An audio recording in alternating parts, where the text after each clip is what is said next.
राम सिया की बातें सुनकर कुछ पल के लिए चुप हो रह गया। उसकी आंखों में हैरानी थी, मानो वह समझ ही नहीं पा रहा हो कि सिया क्या कहना चाह रही है। सिया ने बेचैन स्वर में आगे कहा, राम शायद तुम्हें मेरी बातें बेवकूफ़ी भरी लगे, लेकिन मैं सच में महसूस कर रही हूँ। जब से वो लड़की इस घर में आई है, मुझे अजीब सा एहसास हो रहा है, जैसे मैं उसे कहीं से जानती हूँ। पर अफसोस मैं उसका चेहरा ठीक से देख नहीं पाई। राम ने उलझन में पूछा, चेहरा क्यों नहीं देख पाई? सिया ने धीरे से बताया, उसने अपने चेहरे पर एक तरह से मास्क लगा रखा था। कह रही थी उसके चेहरे पर बहुत सारे दाने हैं, इसलिए वह अपना चेहरा नहीं दिखाना चाहती। मैंने भी ज़्यादा जोर नहीं दिया, लेकिन अब सोचती हूँ शायद मुझे उसका चेहरा देख लेना चाहिए था। राम ने कुछ पल सोचा, फिर बोला, अगर ऐसा है तो मैं मन्नत से पूछूंगा। वह अगर तुम्हारी दोस्त की पहचान जानती है तो उससे पता चल जाएगा। और हाँ, अगर ज़रूरत पड़ी तो मैं तुम्हें उससे दोबारा मिलवा दूंगा, ताकि तुम्हारी ये बेचैनी खत्म हो सके। राम की बात पर सिया की आंखों में उम्मीद झलक पड़ी। सच में? क्या तुम ऐसा करोगे? राम ने मुस्कुराकर कहा, अब तक तुम्हारी हर ख्वाहिश पूरी की है, तो ये तो बहुत छोटी सी है बात है। सिया हल्का सा मुस्कुराई और पास बैठ गई। तभी राम ने जैसे कुछ याद किया, वैसे सुहानी इंडिया कब आ रही है? पार्टी के बाद से तो वो बाहर ही थी। सिया ने कहा, हाँ, मैं भी उसे मिस कर रही हूँ। काश प्रिंस की शादी जल्द हो जाए। राम ने कहा, अरे हाँ, याद आया, सुहानी तो कल ही इंडिया आ गई थी।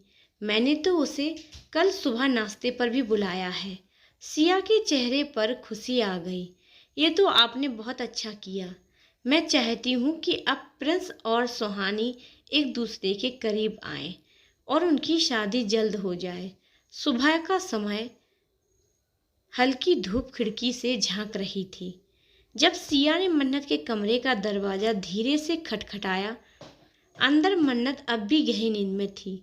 सिया कुछ पल दरवाजे पर खड़ी रही, फिर हल्के कदमों से कमरे में आ गई।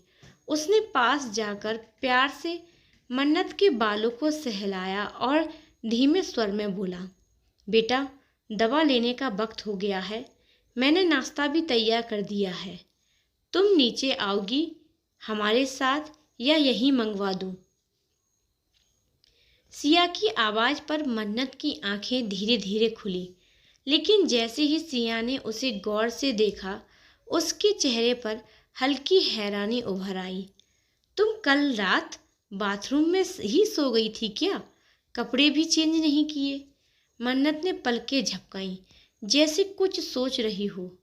फिर अचानक कल रात की याद उसके जहन में लौट आई और उसका चेहरा अनचाहे ही लाल हो गया। उसने एक नज़र खुद पर डाली और हल्का सा असहज होकर नजरें फेर ली। सिया ने उसकी खामोशी देखकर पूछा, क्या तबीयत ठीक नहीं थी? अगर कमजोरी लग रही थी तो मुझे बुला सकती थी, मैं खुद कपड़े बदलने में मदद कर देती।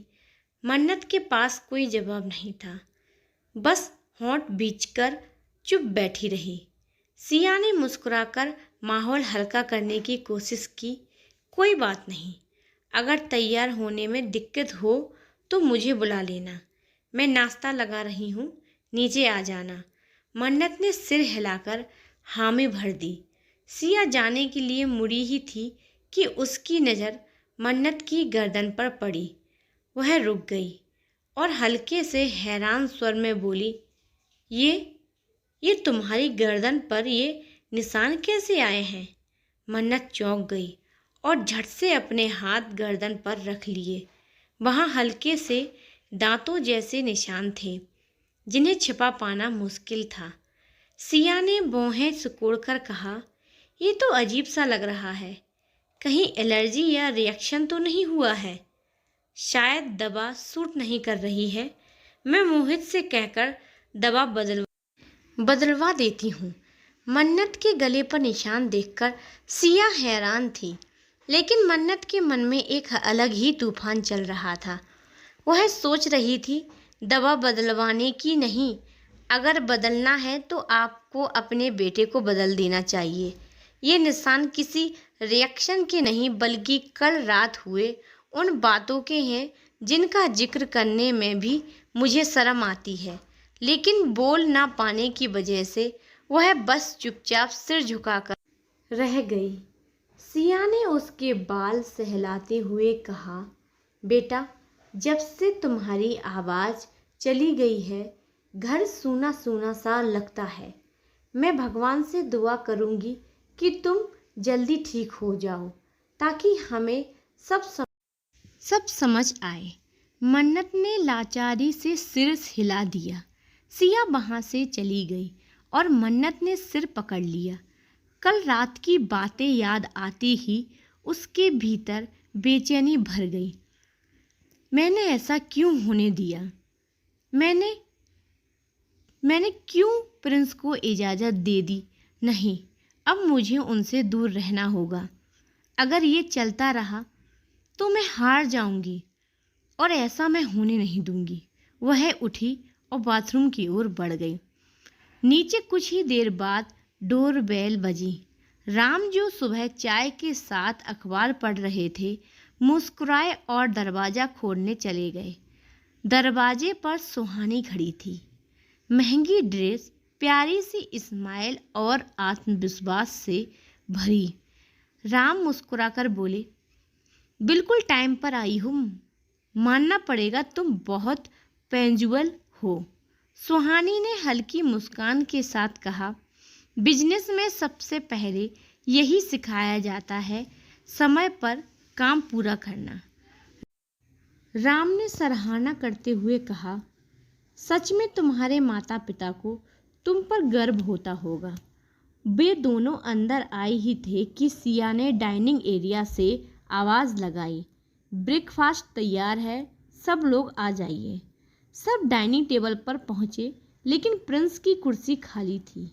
सिया ने हैरानी से कहा, आज तो मैंने उसकी पसंद का नाश्ता बनाया था, वह अभी तक आया क्यों नहीं? राम ने हल्के गुस्से में कहा, वो कब हमारी बात मानता है? जो मन करता है वही करता है। सिया ने उन्हें घूरते हुए फुसफुसाकर कहा, ये क्या कर रहे हैं आप? यहाँ सुहानी है, वह क्या सोचेगी प्रिंस के बारे में? राम ने गंभीरता से कहा, सच ही तो सोचेगी। शादी से पहले इसे प्रिंस के बारे में सब पता होना चाहिए।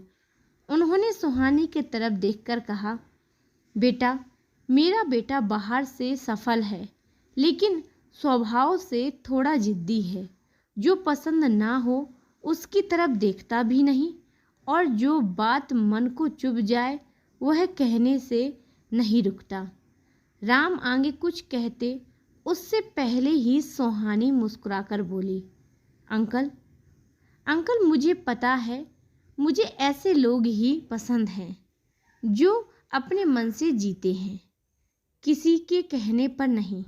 शायद इसी वजह से मैं प्रिंस को पसंद करती हूँ और मैं चाहती हूँ कि आप जल्दी से मेरे पापा से शादी की बात करें, वरना उन्हें लगेगा मैं अब उनके साथ रहना नहीं चाहती, जबकि मैं तो सिर्फ प्रिंस का होना चाहती हूँ।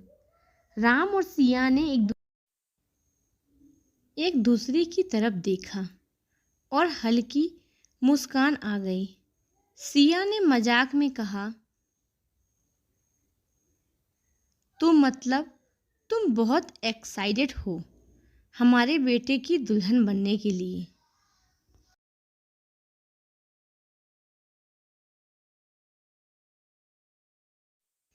सुहानी ने हल्की मुस्कान के साथ सिर हिलाते हुए कहा, हाँ, बहुत इंतज़ार करवाया है उसने, अब और इंतज़ार नहीं कर सकती। राम ने गहरी सांस लेते हुए जवाब दिया, ठीक है बेटा, अगर तुम प्रिंस की सारी गलतियां जानते हुए भी उससे शादी करने को तैयार हो तो मैं भी उससे इस बारे में बात करूंगा। यह सुनकर सुहानी के चेहरे पर संतोष की हल्की लहर दौड़ गई। उसकी नज़र प्रिंस की खाली कुर्सी पर पड़ी और वह पल भर को ठिठक गई। फिर धीमे स्वर में बोली, अगर आप सबको ऐतराज़ ना हो तो मैं प्रिंस को बुला लेती हूँ। शायद वो अपने कमरे में होगा, है ना? सिया ने तुरंत मुस्कुराकर कहा,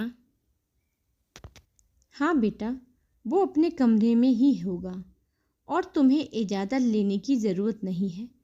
आखिरकार आगे चलकर उसकी पत्नी बनोगी तो हक तो तुम्हारा भी है। सुहानी हल्के से शर्मा गई और सिर झुकाकर वहां से सीधे प्रिंस के कमरे की तरफ बढ़ गई। कुछ ही देर में वह दरवाजा खोलकर अंदर दाखिल हुई, लेकिन कमरा खाली था। अरे, आंटी ने तो कहा था वो यहीं है, फिर कहाँ गया? उसने चारों ओर नजर दौड़ाई। दीवार पर प्रिंस की एक गहरी रहस्यमयी तस्वीर टंगी थी। सुहानी ने तस्वीर को देखते हुए धीमे से कहा, जानते हो प्रिंस, आज तक कई लोग मुझे प्रपोज कर चुके हैं,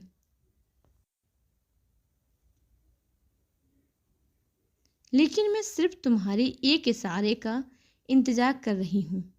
शायद मैं इतनी भी बुरी नहीं हूँ, तुम मुझ पर विश्वास कर सकते हो, लेकिन ना जाने क्यों अब तक तुमने कोई कदम नहीं बढ़ाया।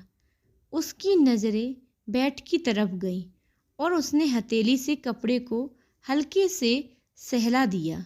कुछ पल के लिए उसकी आंखों में एक अलग चमक आ गई, लेकिन अगले ही पल उसने खुद को संभाला और बाहर निकलते हुए बुदबुदाई, शायद वो किसी और कमरे में होगा। मुझे देखना चाहिए। वह एक एक करके घर के लगभग सभी कमरों में देख चुकी थी। अब बस आखिरी कमरा बचा था। उसने धीमे स्वर में कहा, अगर मेरा अंदाजा सही है तो प्रिंस यही होगा। दरवाजा बंद था। सुहानी के होठों पर हल्की सी मुस्कान आई। पता था यही है। उसने हैंडल को धीरे से दबाया और बिना आवाज किए दरवाजा खोल दिया। एक हल्की सी मुस्कान लिए वह बोली, प्रिंस, मैं कब से तुम्हारा। लेकिन उसकी आवाज अचानक गले में अटक गई। उसकी आंखें चौड़ी हो गईं, कदम वहीं रुक गए और चेहरे से सारा रंग उड़ गया। प्रिंस, ये तुम क्या कर रहे हो? उसकी आवाज कांप रही थी और कमरे में जो नज़ारा था वह उसकी कल्पना से भी परे था।